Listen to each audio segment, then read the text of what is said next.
Welcome back to the movie pit, you twisted fucks. Dr. Ghoulula here, and holy shit do I have a cinematic chainsaw to the brain for you today. We're diving face first into David Arquette's directorial debut, a blood-soaked middle finger called The Tripper. What happens when you take a bunch of tree-hugging hippies, throw them into the redwoods for a music festival, and unleash a psychopathic killer wearing a Ronald Reagan mask? You get this fucking beautiful disaster of a movie.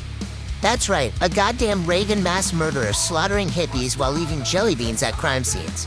You can't make this shit up, except Arquette did, the glorious bastard. This isn't just mindless slaughter though. Oh no, this is political satire with its dick hanging out, completely unashamed of its agenda, and willing to bash you over the head with it until your skull cracks open. It's subtle like a sledgehammer to the nuts, and honestly, that's precisely what makes it so fucking entertaining. Let's dig into this batshit crazy plot. The movie kicks off in 1967 with a young boy watching Reagan rail against environmentalists on TV while his logger daddy faces off against some tree-hugging hippies. When the confrontation gets heated, the disturbed kid takes a fucking chainsaw to one of the protesters and gets shipped off to a mental institution. Fast forward 39 years and we've got a group of friends, Joey, Ivan, Samantha, Linda, Jade, and Jack, road tripping to the American Free Love Festival for a weekend of drugs, music, and fucking in the woods. Along the way, they run into some local assholes at a gas station, get rescued by a mysterious older dude named Gus, and finally make it to hippie paradise. But this ain't no peaceful Woodstock. Before you can say bad trip, festival goers start dropping like flies, butchered by some psycho in a Ronald Reagan mask who leaves fucking jelly beans at every crime scene. One by one, our stoned protagonists get picked off in increasingly brutal ways. Meanwhile, local cop Buzz Hall is trying to shut the festival down after finding a headless corpse hanging from a tree. Samantha survives long enough to think her abusive ex-boyfriend might be the killer, but surprise motherfucker, it's actually Gus, the same guy who helped them earlier, who turns out to be the disturbed kid from the opening scene, inadvertently released from the loony bin when the real President Reagan defunded mental institutions in 1981. The whole thing is a goddamn political allegory dressed up as a slasher flick, with Reagan's actual policies creating the monster who wears his face while chopping up liberal youth.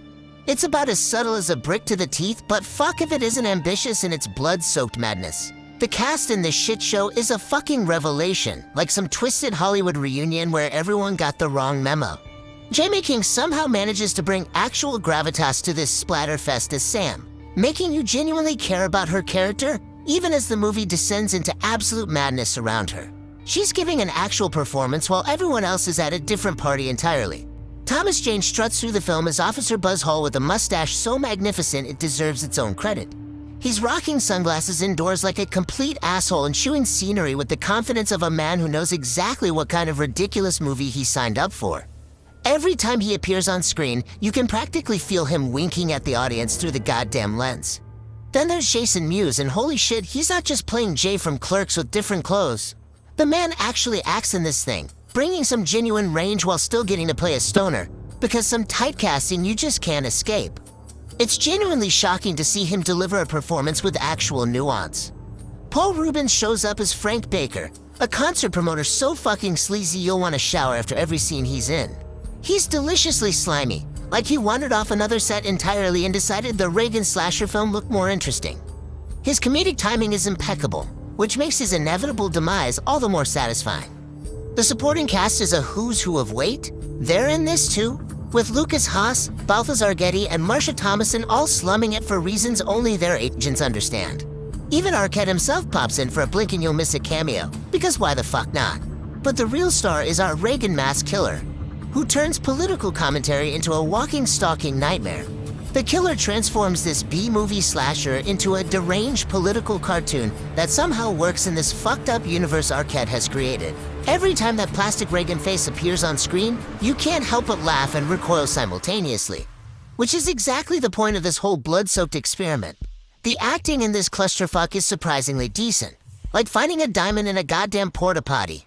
Jamie King grounds this nightmare with legitimate emotion as Sam, giving us someone to actually care about while the world goes to shit around her.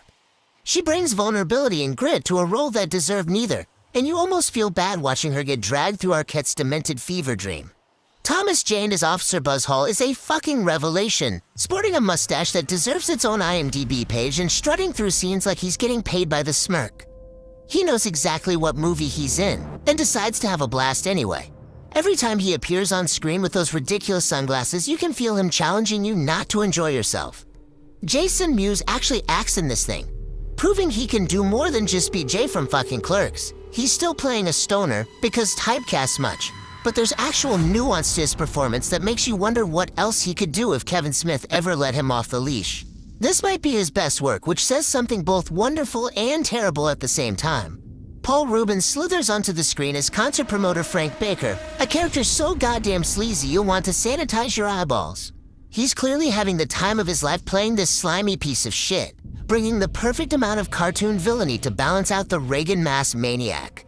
The supporting cast is a parade of what the fuck are they doing here faces. Lucas Haas, Balthazar Getty, and Marsha Thomason all show up like they lost a bet with their agents. Even Wes fucking Craven makes a cameo because apparently nobody could say no to Arquette. It's like a Hollywood party where everyone's too polite to leave even though the house is on fire. Every single performer seems to understand the assignment. This is trash cinema with pretensions, and they all calibrate their performances to hit that sweet spot between earnest and absurd. Nobody's phoning it in, but nobody's gunning for an Oscar either. It's a perfect storm of talent knowing exactly how seriously to take a movie about a Reagan-obsessed killer slaughtering hippies in the woods. For a first-time director, Arquette doesn't completely shit the bed.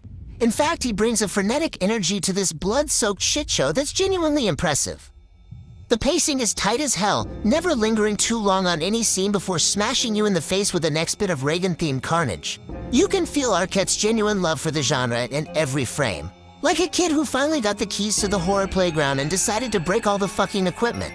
Shot in the redwoods of Santa Cruz, the film transforms these majestic forests into a claustrophobic nightmare. Towering trees become prison bars. Shadowy corners hide presidential killers. And every rustle of leaves might mean your hippie ass is about to meet the business end of a chainsaw. The natural beauty contrasts with the unnatural violence in a way that's visually striking, even when the rest of the movie is going off the rails. The kills are creative as fuck, each one more outrageous than the last. This isn't some PG-13 bullshit where the camera cuts away right when things get good. Arquette goes for broke, delivering the kind of practical effects that make you wonder if the prop department needed therapy afterward. Heads don't just get chopped off. They roll down hills, get impaled on sticks, and stare accusingly at their former owners. Limbs fly through the air like confetti at a particularly morbid party. Blood sprays in impossible arcs, painting the forest red with gleeful abandon. The drum circle massacre sequence is a masterclass in orchestrated chaos. Bodies fall, blood splatters, and Reagan stands in the middle of it all like some twisted political statement come to life. It's the goriest fucking political cartoon you've ever seen. And it works because Arquette commits to the insanity with such enthusiasm that you can't help but get swept up in it. There's this anarchic energy that infects every frame, a sense that anything could happen at any moment. The camera rarely sits still, prowling through the trees and festival grounds with predatory intent, occasionally whipping into disorienting angles that mimic the drug-addled perspective of its doomed characters. It's not subtle filmmaking by any stretch, but it is fucking effective. What's truly impressive is how Arquette manages to maintain visual coherence throughout the chaos. Even when the world is spinning out of control and drenched in gore, you always know exactly what's happening and to whom. That's no small feat for a first-timer, especially one juggling this many characters and kills. The man clearly paid attention during his years on horror sets. AI assistant, I've written a script section about the direction and visuals of The Tripper. I focus on David Arquette's abilities as a first-time director, the film's setting in the Santa Cruz redwoods, the creative kill scenes, and the overall anarchic energy of the production. I've maintained the requested dark humor and explicit language throughout while covering the visual aspects of the film as requested. Let's talk about the fucking politics in this movie because holy shit, does Arquette have an axe to grind with Reagan? The political messaging in The Tripper is about as subtle as getting hit in the face with a sledgehammer while someone screams, "Do you GETIT yet?" directly into your ear. It's not trying to be clever or nuanced. It's throwing a goddamn Molotov cocktail at Reagan's legacy and dancing in the flames. The entire premise hinges on Reagan's mental health funding cuts from the 80 seconds, when that motherfucker effectively dumped thousands of patients onto the streets by signing the Mental Health Systems Act. Our killer is literally a product of Reagan's policies, a mental patient released because of budget cuts who then becomes a Reagan-obsessed murderer. It's such on-the-nose symbolism that it practically qualifies as assault. Every single kill becomes a twisted political statement. The Reagan mask isn't just some creepy aesthetic choice like Michael Myers' blank face. It's a walking middle finger to conservative politics. This psycho leaves jelly beans at his crime scenes as some fucked up homage to Reagan's candy habit. There's even this brilliant fucking scene where some pathetic schmuck begs for his life by shouting, "But I'm a Republican," right before getting his head split open. Subtle? Fuck no. Satisfying? Absolutely. The Just Say No campaign gets brutally skewered too. Here's a movie where hippies doing drugs are the victims, and the straight-edge Reagan figure is the monster. The irony is so thick you could cut it with a chainsaw, which our killer probably would if given the chance. Every time someone lights up a joint or drops acid, it feels like Arquette is directly mocking Nancy Reagan's pearl-clutching anti-drug crusade.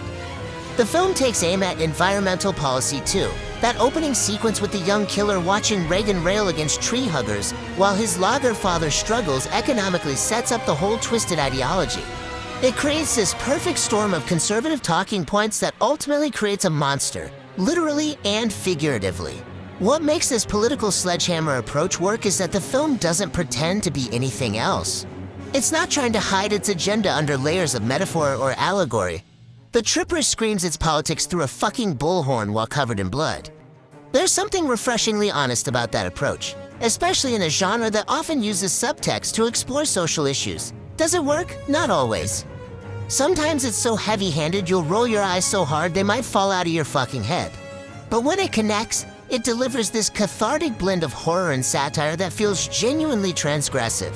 It's the kind of movie that knows exactly what it's doing and who it's pissing off, and it doesn't give a single solitary fuck. Bobby Bukowski's cinematography in The Tripper is a fucking visual seizure that somehow works perfectly for this batshit movie. This isn't some art house bullshit with carefully composed frames. It's a Technicolor nightmare that looks like someone took a 70s exploitation flick and dunked it in a vat of LSD. The lighting choices are lurid as hell, with these intense reds and blues washing over scenes like nobody told Bukowski that subtlety was an option. Night scenes in the redwoods have this eerie, almost hallucinogenic quality where shadows become menacing and every beam of moonlight feels like it's highlighting the next splatter of blood. During daytime festival scenes, everything is cranked to 11. Colors so saturated they practically bleed off the screen, making the hippies look like they're already tripping balls before the drugs even kick in. What's genuinely impressive is how the camera moves during the kill sequences. Instead of the standard slasher static shots, Bukowski and Arquette keep things kinetic and unpredictable. The camera swings wildly when it needs to disorient you, then suddenly locks into these brutally steady shots when it wants you to witness every fucking detail of some poor bastard's demise. There's this visceral energy to the framing that makes each death feel immediate and shocking, even when you can see it coming from a mile away. The absolute centerpiece has to be the drum circle massacre near the end. Holy shit, what a glorious clusterfuck of visual chaos. The camera spins and ducks through the carnage, capturing flashes of violence from multiple angles while the psychedelic lighting transforms the whole scene into this grotesque carnival of death. Blood looks almost black in some shots, then neon bright in others, creating this surreal quality where you're not sure if what you're seeing is reality or some twisted drug-induced nightmare. The film's forest setting gets used to maximum effect too. Bukowski frames those towering redwoods to feel both majestic and menacing, like ancient witnesses to the slaughter happening below them. The contrast between natural beauty and unnatural violence creates this unsettling dissonance that elevates the whole experience beyond typical slasher fare. Is any of this high art? Fuck no. This isn't cinematography that's winning awards or changing the language of film, but it's perfectly suited to what The Tripper is trying to be. A trashy, politically charged splatterfest with a wicked sense of humor. The visual style matches the film's gonzo energy, creating something that's consistently engaging even when the plot goes off the rails. It's cinematography that knows exactly what kind of movie it's serving, and it delivers that experience with bloody psychedelic glee. The soundtrack of The Tripper fucking slaps if you're into trippy psychedelic rock. Every musical choice feels deliberately selected to enhance the film's warped sensibilities, creating this perfect audio backdrop for watching hippies get slaughtered by a Reagan masked maniac. The score oscillates between dreamy, drug-fueled ambience and jarring, discordant stings that punctuate the kills with sadistic precision. Fishbowl makes an appearance as themselves, bringing legitimate musical credibility to this blood-soaked shitshow. Their funky, genre-bending sound perfectly captures the festival atmosphere before everything goes to hell. The needle drops throughout hit that sweet spot between nostalgic and disorienting. Exactly what you'd want from a movie that's essentially a bad acid trip with political undertones. But where this film really shines is in its sound design. Holy shit, the kills in this movie sound fucking incredible. Every chainsaw rev rumbles through your chest. Each blade slice comes with this wet, meaty thwack that makes you wince. The squelches, splats, and gurgles are amplified to an almost pornographic degree. You can practically feel the spray of arterial blood hitting your face during the more enthusiastic murder scenes. The drum circle massacre sequence deserves special mention for its audio assault, the rhythmic beating of bongos creating this primal backdrop for the screams and slaughter. It's disturbing as hell, but weirdly hypnotic, making you feel complicit in the mayhem just by listening to it. Even the ambient sound work impresses, with the redwood forest setting becoming its own character through creaking branches, rustling leaves, and disembodied whispers that might just be the wind, or might be Reagan's ghost coming for your liberal ass. The sound designers understand that what you can't see but can hear is often more terrifying than explicit gore. The dialogue is mixed perfectly too, cutting through the chaos when it needs to, while getting swallowed by screams of music, when the situation calls for disorientation. By the end of this audio bloodbath, you'll feel like you need to clean your ears and possibly check your scalp for chunks of brain matter that might have somehow leaked through your speakers. Let's talk about this fucking script, because it's a goddamn mess in the most entertaining way possible. Arquette and Harris clearly weren't aiming for Shakespeare here. They were throwing political hand grenades wrapped in blood-soaked weed leaves. The dialogue constantly pinballs between genuinely clever one-liners and eye-rolling cliches that would make even the most forgiving horror fan groan. What passes for character development in the Tripper could fit on a cocktail napkin with room to spare for a grocery list. She's the final girl, he's the asshole boyfriend. They're the stoners who die first. That's about the depth we're working with here. The female characters are slightly better written than the male ones, with Demon King Sam actually getting something resembling motivation and backstory, but that's clearing a bar so low it's practically buried. The script's real strength isn't in its characters or plot logic, it's in its gleeful commitment to absurdity. A Reagan-obsessed killer leaving jelly beans at crime scenes? A subplot about an ex-boyfriend that goes absolutely fucking nowhere? A random drum circle massacre? It's like they wrote this thing during an all-night bender and refused to edit it in the sobering light of day. Plot holes riddle this script like buckshot. Why does nobody notice all these murders happening at a crowded festival? How does Reagan Man teleport between kill scenes? Why the fuck would anyone stick around after finding the first body? The internal logic crumbles faster than a hippie's resolve when the acid wears off. But honestly, who gives a shit? This isn't a Christopher Nolan mindbender, it's a movie where Ronald Reagan chainsaws drug users. The script knows exactly what it is. A vehicle for political satire delivered via arterial spray. When the dialogue lands, it lands hard, especially in the moments where the satire cuts through the horror tropes with genuine bite. The real achievement of this script is its perfect calibration of tone. It never takes itself too seriously, but it also never descends into full-on parody. It maintains just enough sincerity to keep you invested in the bloodshed while constantly winking at you through the splatter. You're not supposed to analyze this shit. You're supposed to pass the bong and enjoy the ride. When it comes to critical reception, the Tripper didn't exactly set the fucking world on fire. Critics were about as divided on this thing as Congress during budget season. Some reviewers actually got the joke, appreciating Arquette's balls-to-the-wall approach and ham-fisted political satire. They saw it for what it was, a gleefully demented love letter to slasher films with a political axe to grind. Then there were the uptight assholes who couldn't see past their own expectations, bitching about the film's lack of genuine scares and reliance on slasher movie cliches. No shit, Sherlock, that's kind of the whole goddamn point.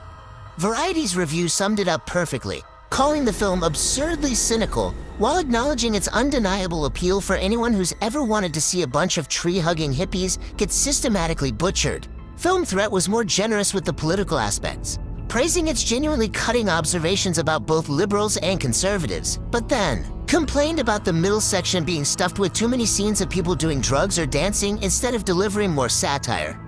The general consensus seemed to be that the Tripper had good ideas but inconsistent execution. Some critics appreciated what Arquette was attempting, but felt he didn't fully commit to either the horror or the satire, leaving the film in some weird blood-soaked limbo. When all the reviews were tallied, the Tripper landed at a pathetic 40% on Rotten Tomatoes, which honestly seems about right for a movie this deliberately niche and unpolished. It's the kind of film critics love to hate, but midnight movie audiences might actually understand. Let's get one thing straight. The Tripper is a fucking mess. But it's the kind of mess you can't help but admire. It's like watching someone throw a Molotov cocktail into a political science class. Horrifying, but you've got to respect the commitment. What we've got here is a bloody, politically charged fever dream that can't decide if it wants to skewer Reagan-era policies or just skewer hippies with garden tools. And somehow, that works. The film lurches between slasher movie homage and ham-fisted political commentary with all the grace of a drunk falling downstairs. But there's something undeniably entertaining about watching it try. Is it for everyone? Fuck no. Most people will watch this and wonder what kind of drugs Arquette was on during production. But for a certain breed of horror fan, the kind who appreciates their gore with a side of political satire and doesn't mind when subtlety gets chainsawed in the face, there's a lot to enjoy here. What the Tripper lacks in polish, it makes up for in pure, unfiltered audacity. It knows exactly what it is and doesn't apologize for it. There's something refreshing about that level of self-awareness, especially when so many horror films take themselves way too seriously.